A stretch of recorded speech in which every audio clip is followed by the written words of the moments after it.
Tasavvur qiling, xaritadan o'chirib tashlangan bir shahar bor. U yerga borish o'lim bilan teng edi. Bu yerda Sovet Ittifoqi o'zining dahshatli qurolini, biologik atom bombasini yaratgan. Bugun biz Orol dengizi markazidagi Vozrojdeniye oroliga, ya'ni Araskit bazasiga safar qilamiz.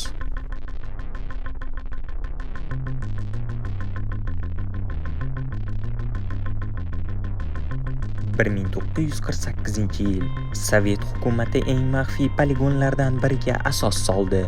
Kodli nomli barxan. Nega aynan Orol dengizi?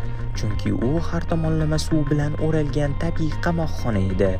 U yerda mikroblar va viruslarning shunday variantlari yaratilganki, ularga qarshi dunyoda hech qaysi dori mavjud emas edi.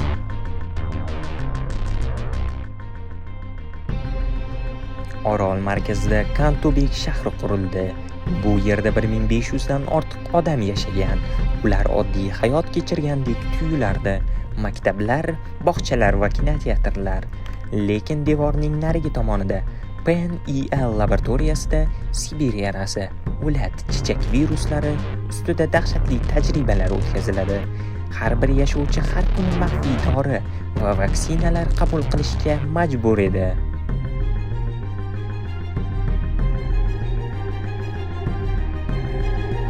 1992-yil ittifoq parchalangach, Araskitda bir kechada tashlab ketildi.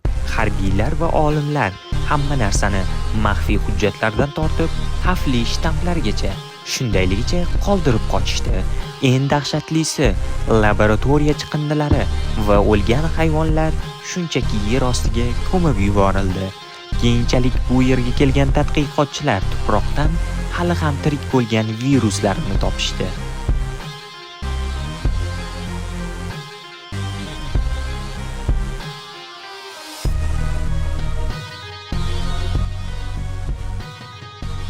Afsuski bugun Vozrojdeniye orol emas, dengiz qurib, u quruqlik bilan birlashdi.